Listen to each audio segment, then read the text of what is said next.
What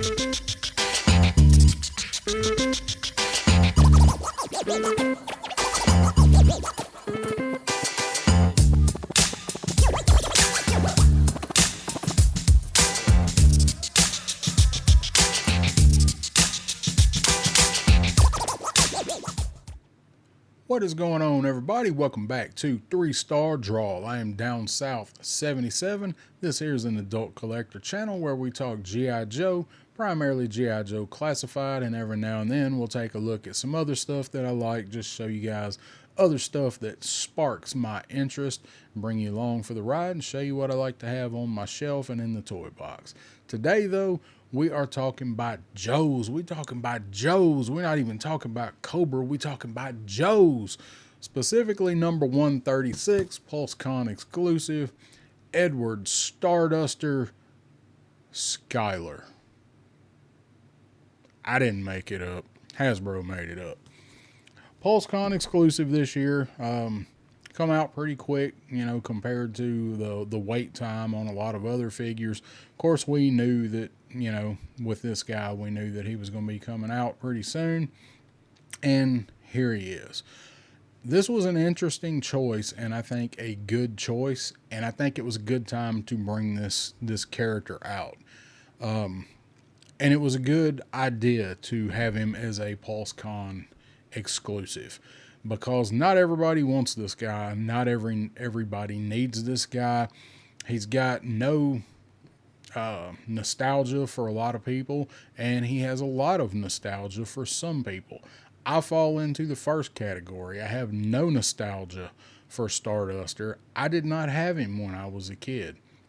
Matter of fact, I think the only mail away figure that I actually had, I had Hooded Cobra Commander and I had Super Trooper. I don't think I had any of the other ones. So I didn't have this guy, and he was like, if you had Starduster, you were kind of envied on the playground. Actually, the same if you had Steel Brigade. I didn't even have a Steel Brigade guy.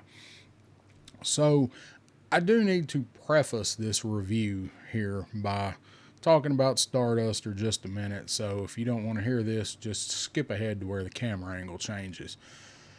I mentioned that I thought it was a good idea to bring this out. They're at a good place in the line, and in the line up, they can introduce this guy, and it was a very smart choice making him a con exclusive.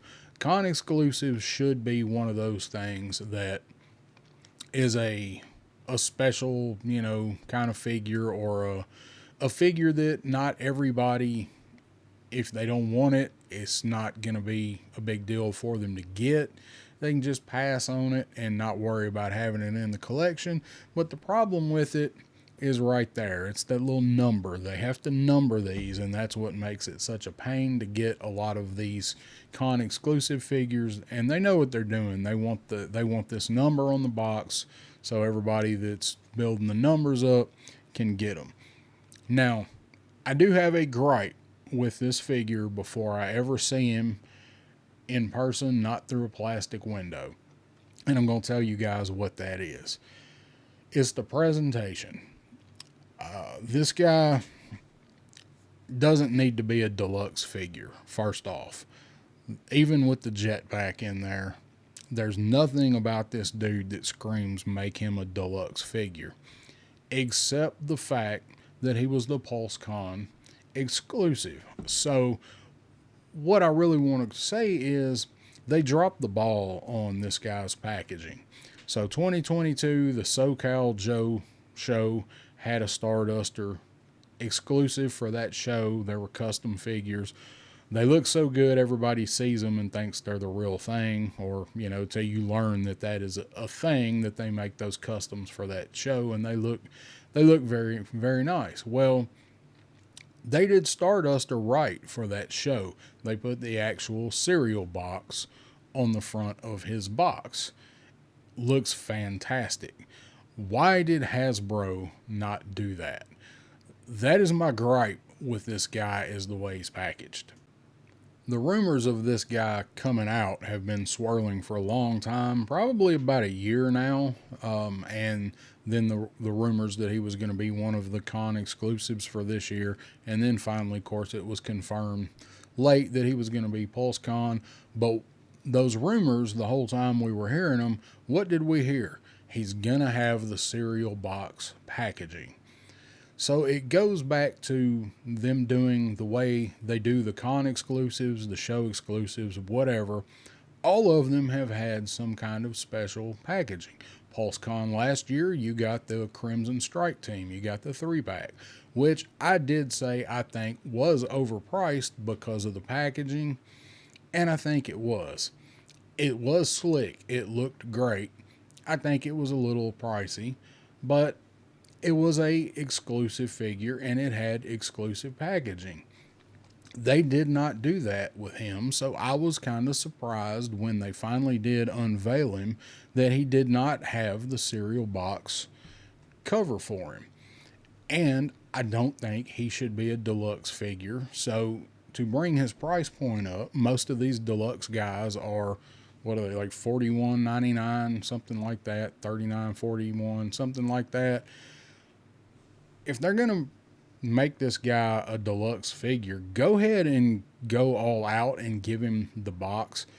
He doesn't match the other con exclusives for the line. He's just got this plain generic box. They could have done what they did with the Joe show. I think it was a sleeve, like the Once a Man Cobra Commander. That figure got in a lenticular box art and a protective sleeve that was plastic. Plastic, Hasbro, not cardboard with a picture on it, extra plastic. They could have done that for this guy, put a flap on it with the magnetic clasp like they did for the strike team. Why not? This is a huge letdown for me. I will say I'm excited for the figure. I never had him, so I was happy to see that they actually confirmed this guy, but I am disappointed in the presentation. Even though it's a PulseCon, it's all online, all that whole thing. They really should have kept up their trend with doing a special box for him. You got the artwork on here. Over here you got this nonsense. Same thing we see. And then you've got this Wish stuff up here. Looks like you picked it off the store on the clearance aisle at Dollar General. Keep all of that. Keep all that if you have to. Maybe change the top a little bit. Keep all of this ugly new packaging, but do a cover with the magnetic flap. Put the original cereal box art on it, or recreate it like they did with that Joe show exclusive, and you've got a winner with the packaging. And you might say, well, if they do a magnetic flap, they've got to do something on the other side. That's more money. I guarantee you in their archives, they have enough stuff that they could have done an inside of the flap for this guy. You could have put the original mail away brochure to order him in their Real American Hero line, or you could have recreated that. Somebody could recreate that with a Word or an imaging program. You could probably find all of the images online somewhere that you could recreate one yourself and put it together. So don't tell me Hasbro couldn't do it. It could be something simple like that. I would have much rather seen the official Hasbro release of this guy pay homage to the original figure and the original Action Stars cereal. That's just my take on it. What do you guys think? I know it's been a long intro, but I had to get that off my chest. So, yeah, had to. Sorry. I've been saying it all along. But enough said. I am excited to look at the guy, and I keep waving him around like he's going to actually fly. I don't know.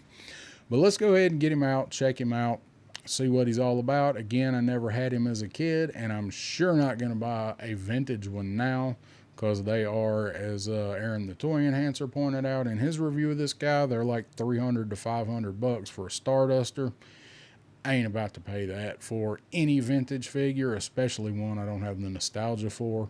But I've got this one. He's flying around again. Let's get him out.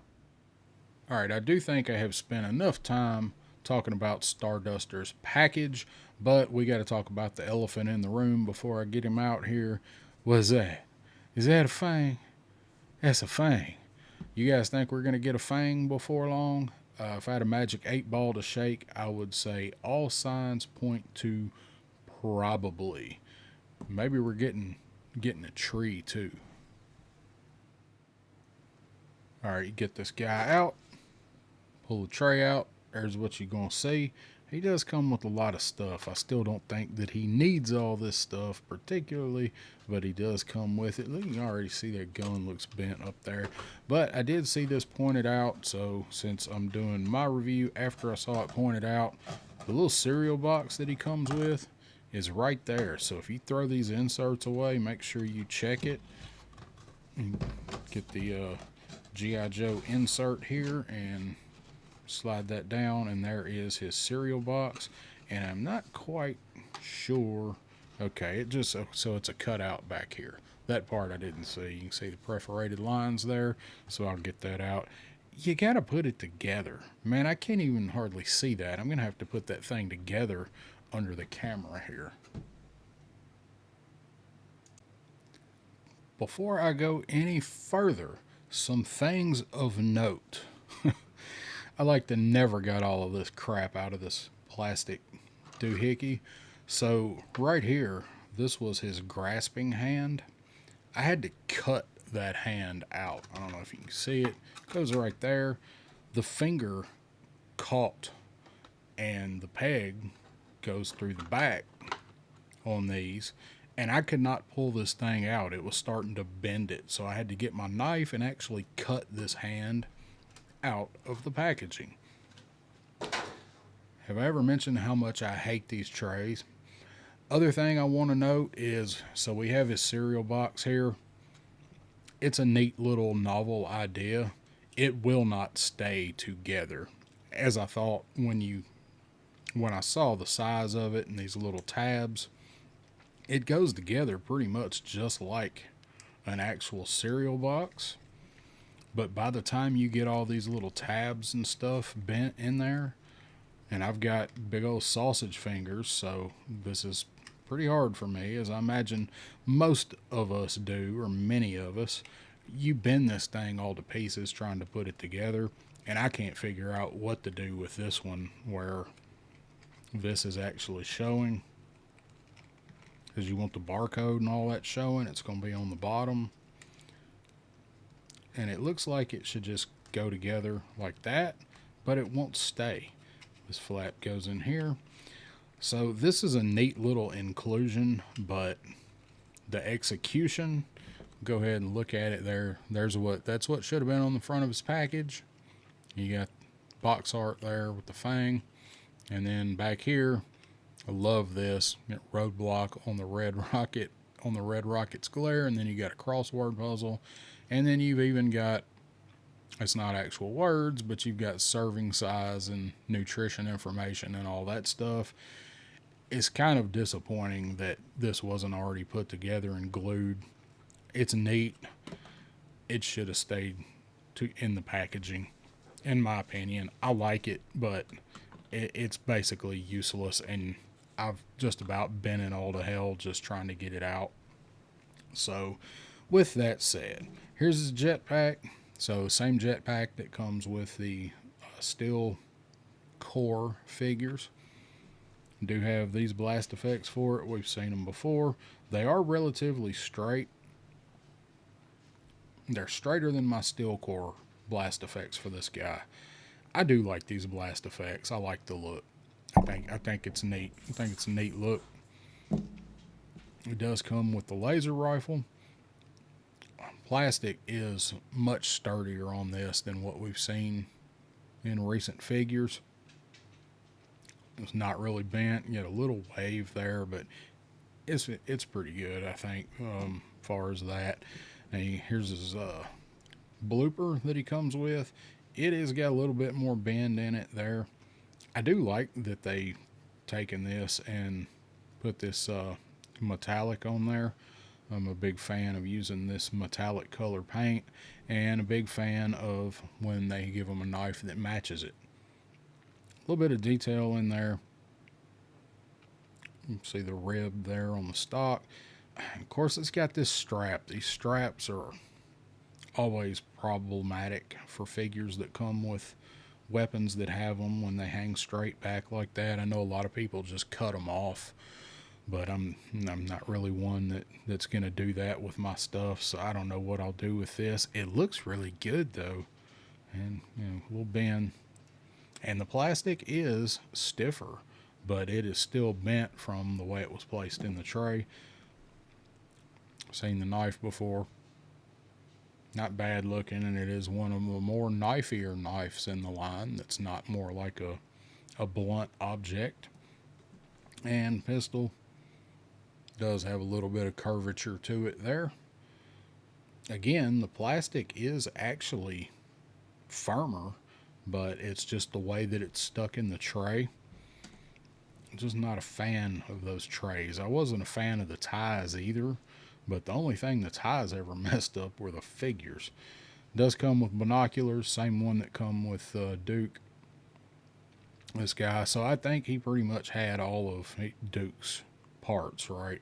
He was kind of a mishmash of repaint of Duke, I believe. Again, I didn't have him. So he does have his matching steel core helmet.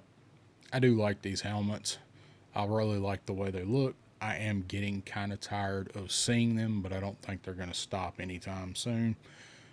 Decent looking paint on there. I like the two-tone with the blue and the gray. And you got some silver down here. There's a lot of detail in it. It looks okay. And I do like them. I'm just getting kind of tired of seeing them. So his is a whole separate head. And you got his helmet with the visor. And visor up, visor down. Not a whole lot to it. Looks pretty good. Star is not really centered in the black. I know it's not off by a lot, but that kind of bothers me. I don't know why. It's not a big deal, but I gotta get another couple of stars. Toy Enhancer mentioned that too. I need to find some of those stick-on stars that you got in elementary school for him. And he does come with some extra hands: pointy hand, fist hand, and graspy hand. I don't know what he's supposed to do with this hand. I guess maybe for the binoculars. Yeah, I guess that's what that's for. That actually holds those pretty well. And poof, like magic, there's Duke. I did go ahead and grab him off the shelf because I wanted to kind of look at them side by side. So let's go ahead and take a look at old Edward here. The tan on the bandolier is a little weird. I like it though. It's just really, really stands out. Like I like the stuff that stands out, but I almost think they could have toned this down a little bit, and maybe I think it would have looked better if they'd have done it in one of the colors on his camo. I don't know. That's just me. Maybe. Duke, what Duke has. But, I guess they had to change it a little bit because don't want to make him too much exactly like Duke and give him the exact same web gear, change it up a little bit. So I like it. It's just kind of visually weird, but I like it okay. So go ahead and grab Duke and put them kind of side by side here.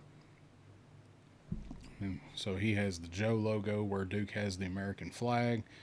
Everything is the same. I mean, it is straight up just Duke in a different color, and they have not been out anywhere tanning. They've got that same. I think Duke is really pale, but maybe it's just me and it's the skin tone against the light tan. It's not as apparent with Starduster for me as it is with Duke. You get different head sculpt for him, and otherwise he's just Duke in another color, which we already knew. Duke does not have a misapplied star on his helmet. His is the green. So let's go ahead and check out how this guy moves out of the package. We know he's got the standard articulation. I don't tend to go a whole lot into all the different points because most all these guys have the same articulation, as we know. So I just like to see if we've got any weak points out of the box when I move them around. He moves pretty well. The bottom half of that leg is, that one's a little bit tight, but put enough proper even force on it, it'll move. So I don't really seem to have any issues with him. So let's check the ankles, because I'm attracted to figures that have sloppy ankles. His are not bad, so that's a good sign. Paint on him looks good. It's really like muted. It's this turquoise. It's almost like a powder blue, I guess. Pants are a little bit darker, somewhere between blue and gray, like a battleship gray almost. And then he's got dual color camo on the pants. All that looks pretty good. I do like it wraps around the sides and it's not the same on both sides. So it's a whole different app. That's how it ought to look. It shouldn't, something like that, I don't think should be uniform. And then we've got his tan holsters. Where's the knife? There's his knife. That's a knife. Let's see that. Some of these knife holsters lately have been kind of tough getting the knife in there, but it's not going anywhere. That knife, where you going? You going nowhere. Pistol. We're just going to go ahead and bypass even putting that thing in his hand. Just put it down here. It's for show anyway. And I do like it does go in and it stays in there pretty well. It's not going to go falling out. Let's see what we can do with this thing. Not a fan of the strap. Man, the plastic, they changed the plastic on the hands. I've talked about it on a couple other figures recently. They changed the plastic for the weapons, but they made the hands less flexible, and you bend a lot of the fingers up, putting their fingers through the trigger guard and on the handle. This one, maybe that's bent, like maybe that's how it's supposed to be and it wasn't for the packaging, because it actually helps him hold it a little bit as far as the strap goes, having that stock bent. So you guys tell me, if you got him, was the stock on your blooper launcher, was it bent a little bit? Because that actually kind of works. He can actually shoulder it a little bit this way. Maybe it's for the better on this particular weapon. That looks pretty good with him. The black and the gunmetal gray. Got a port there for blast effects on it. I don't think I'll use this with him, though. I mean, you know what I'm going to use. Absolutely love the laser rifle. What is it? The XMLR 91 or something like that. I really think all of the classic Joes should probably come with this. Just go ahead and throw it in with them.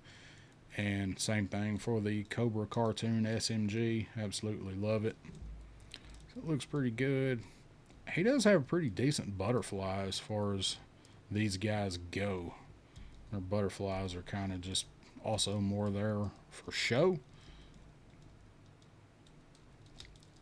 Let's see if we can get his arm bent over where he can hold this weapon. It's got a nice grippable stock on it where you can, if you can get their hands and stuff bent just right. I use this, I really like using this one with Grunt. But man, that plastic on these fingers, I don't like that.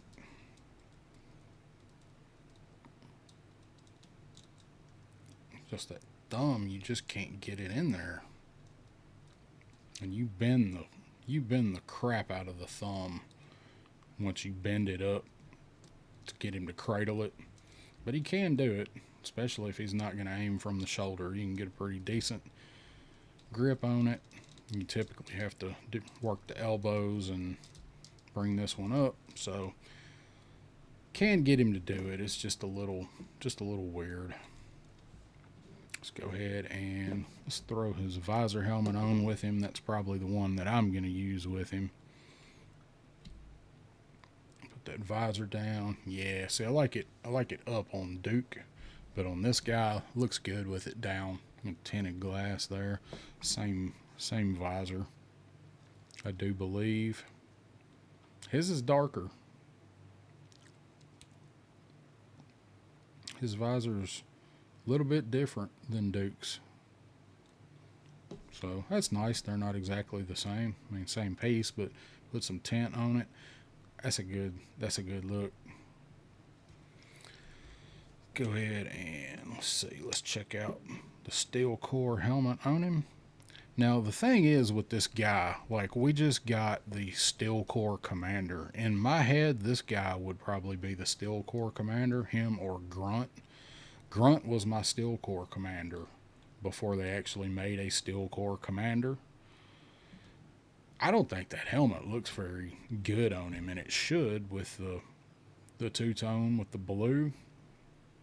It's okay. It just looks kind of weird because he has such a classic old school Joe vibe, and this is so, I mean, he's flying around on a jetpack, but let's be honest, the guys from Duke's era were flying around on jetpacks. It looks out of place on him, I think, in my opinion. Doesn't look bad. It sets on there. I mean, nothing wrong with the helmet with the head or anything. I just don't think it looks good for him, and it makes sense for him to give him a steel core head because, I mean, he's flying around in the air and it's modern times, so he's going to have all this targeting stuff that makes it really work with some of the other outfits. I don't really think it works with him. What do you guys think? I just don't think he looks right. Looks much better with the classic helmet with the visor and the star on it. You're buying this guy most likely out of nostalgia anyway, so you want him to have the classic look, I would think. These backpacks are kind of crazy. They don't fit into the steel core guys. I mean, they very, very well. So I'm bending, putting a little bit of flex. You can see that white down there. I'm flexing that back peg. So be careful with that because the peg is definitely, you know, we talk about the pegs not being long enough for the backs. In his case, it's a little too long, but I would rather, I mean, too long better than too short. That's what she said. She didn't say it to me, but she probably said it to somebody. So, throw his helmet on. Now why won't that go on there? His helmet fits pretty tight. There we go. So I like him geared up with the jetpack, with the visor, and the binocs. Let's see. Take him off camera just a second to swap these hands, because just as soon as I do, something goes flying. His little cuff here is made on to the forearm. It's not a separate piece. On some of these guys, we've seen that where that can come off. Like Mutt had one. So let's see if we can get him looking through the binoculars. They can do it on the promo pics, but they can do a lot of things on those promo pics that's sometimes hard for us to do. So you can get him good view through the binoculars there, like he's peeping out some cobras fixing to fly in and light them up. I like that look. So there he is with his jetpack on. I've heard people say that he's kind of hard to stand because of the jetpack. I hadn't really messed around with him a lot, but luckily his ankles are good enough. Maybe he'll be able to. So you can get him in a kind of static pose there. Okay. I've got one of my steel cores, or I had him in the female in a pose like she was crouched down, taking off with this thing, and it took a while to get her in that pose. It's kind of got the legs bent. And I took it off of her when I rearranged them, but I had her like that for a long time. Eventually she did kind of sag and the blast was holding her up. But I like to see something like that for this guy, where you can get him like he's getting ready to blast off to infinity and beyond. It's going to take a little bit of work with him. And I'm also trying to do it on a springy corkboard too. Oh, I almost had it. Oh, we gotta be a little quicker there. There we go. So once you fool around with the ankles, you can get him. I like that. That's probably once I get him kind of sorted out, that's probably how I'll have him on the shelf. Oh, there he goes. But I don't think he's too bad. It helps that he's got nice, stiff joints. If he had the weak ankle rockers, it ain't happening. I like this guy. You know, like I said, I mentioned I never had him. So I think just like something like this right here, throw the laser rifle back in his hand. I think he's got a lot of playability, and if you're gonna make him a Steel Corps commander or leader, whatever, maybe he's in charge of the Steel Corps commander, and go. So I'm not gonna throw all the different hands on. It's fists and pointer finger. We've seen it. I'm not going to go through all the hands. You guys get the idea. This is how I want my Starduster to look. I'm kind of sad about this box, though. So there he is next to Duke again. Got the binocs, and I'll run him under Duke's bandolier to kind of hold him down for the strap. So that's what I'll do with him, too, if I have him not peeping through him. Starduster, guys, what'd you guys think about him? Did you pick Starduster up? Are you going to pick him up? I think he's a pretty solid figure. Again, you know, he's not going to be for everybody, but I didn't have him, so now I have him, and I am pretty happy with him. Starduster, as far as just being a repaint, Starduster is going to get 4 yeehaws from me. Give him 4 because he nails everything this figure is supposed to nail. Nostalgia factor is there. I probably would have given this dude 4 1/4. Maybe, probably not 4 1/2, but if the presentation with the box and the overall thing was better, and if this actually fit together for me, I'd probably give him 4 1/4, but 4 is still a good score from me. So, Starduster, guys, stay there, Ed. Guys, if you like this review, I appreciate you hit that thumbs up and that like and all that good stuff. Go tell your friends, and I'll see y'all next time on 3-Star Draw.